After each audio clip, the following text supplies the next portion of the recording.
mécanisme d'Africa est un mécanisme, on va dire, de grande ampleur.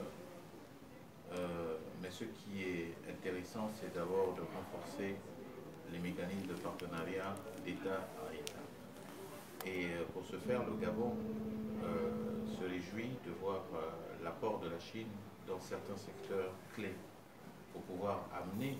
ce que le gouvernement chinois appelle la société de moyenne aisance, mais pour nous, au Gabon, pouvoir amener à réduire les inégalités, la lutte contre la pauvreté et permettre un meilleur vivre de nos populations. Et là, ce partenariat État-État entre le Gabon et la Chine, dans les domaines de l'éducation, puisque plusieurs de nos compatriotes étudient dans les grandes écoles et les grandes universités de Chine, avec également l'ouverture d'une école Confucius chinoise à l'université du Gabon, dans les domaines de la santé, avec l'installation et l'opérationnalité des hôpitaux chinois, dont deux au Gabon, avec l'apport de la Chine dans la diversification de l'économie gabonaise, notamment dans les domaines de la transformation du bois, dans l'agriculture, dans la pêche et aussi dans les infrastructures routières pour permettre la mobilité des populations et pour pouvoir réduire l'écart entre les populations urbaines et les populations rurales, sont des apports qui sont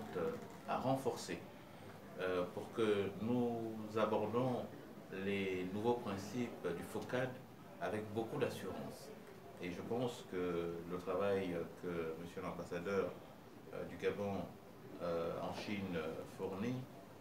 va dans ce sens, car avant d'entrer dans les grands ensembles, si on veut y entrer de façon sereine, il vaut mieux d'abord bien préparer le soubassement, dit-on, car avant de construire une maison, c'est le soubassement qui compte.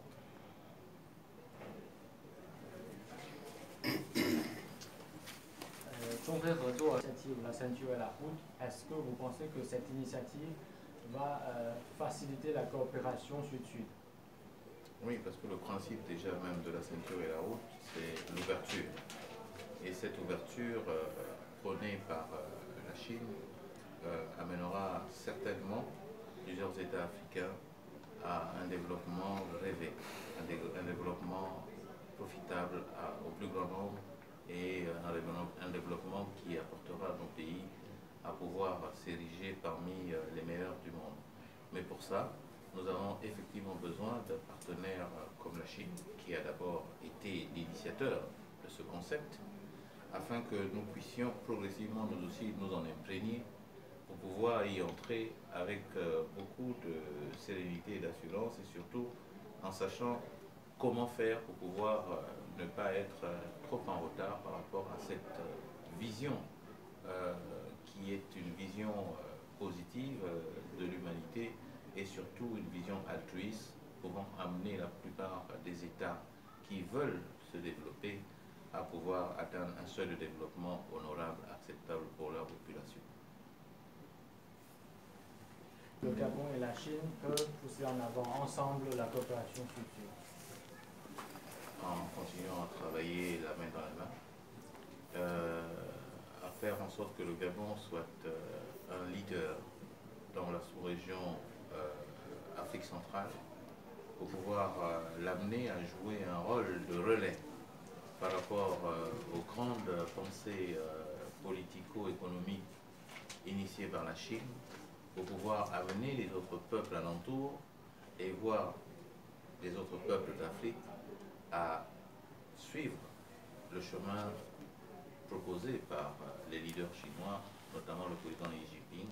celle de pouvoir travailler ensemble et de pouvoir entrer dans une communauté de destin humaine